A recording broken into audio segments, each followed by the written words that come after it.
Cette chronique est une présentation de Quentin Cabinet Conseil. Aujourd'hui, je vais vous parler de la survie de l'entreprise. Souvent, on se part en affaires par passion.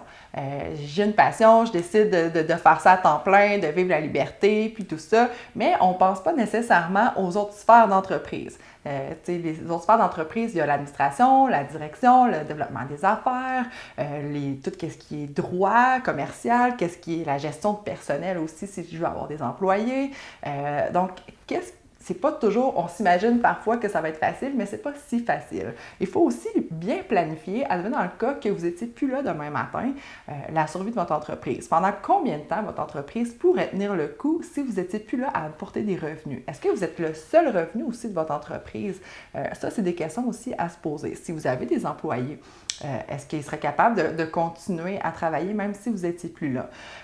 Donc, qui pourrait vous remplacer si vous n'étiez plus là demain matin? Qui pourrait administrer vos finances, que ce soit personnel ou commercial?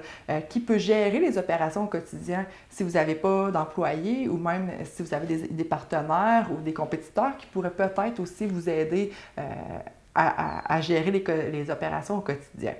Si vous êtes invalide, d'où proviendraient les revenus de votre entreprise?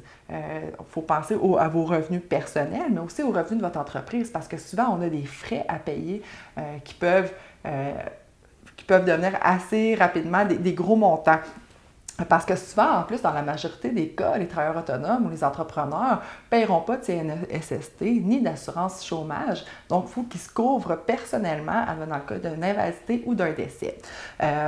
Aussi, si vous désiriez aller faire un prêt parce que vous dites « Ah, ben moi, je ne prendrai pas d'assurance, je ferai un prêt, mais que je tombe invalide », c'est très difficile d'aller dans une institution financière si on est invalide pour faire des prêts, parce qu'ils vont souvent vous poser la question. Donc, je vais vous dire quelques astuces à faire lorsqu'on démarre pour pouvoir vraiment bien se préparer, bien se planifier à la survie de votre entreprise. La première des choses, je vous recommande d'aller voir un notaire.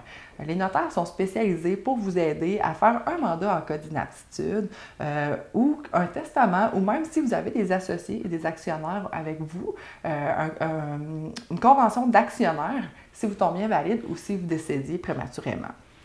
Donc, c'est des choses qui sont très importantes à penser et mettre en place.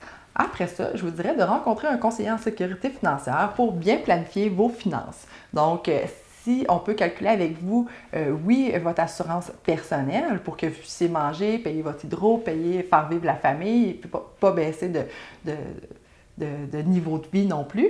Donc, on veut conserver notre niveau de vie. Et aussi le niveau de vie de l'entreprise. Si vous avez des employés, vous ne voulez pas les mettre à pied. Si vous avez un local, vous ne voulez pas le perdre. Donc, comment qu'on peut faire pour couvrir ce genre de pertes-là financières? Comment les planifier finalement?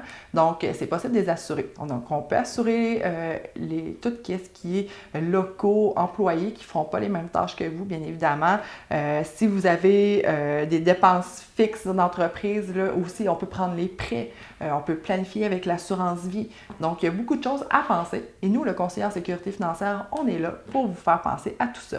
Donc, si vous voulez une rencontre pour en savoir plus, je vous invite à nous contacter. Vous pouvez nous contacter via Facebook, mais aussi via notre site web au www.quentinconseil.com. Cette chronique est une présentation de Quentin Cabinet Conseil.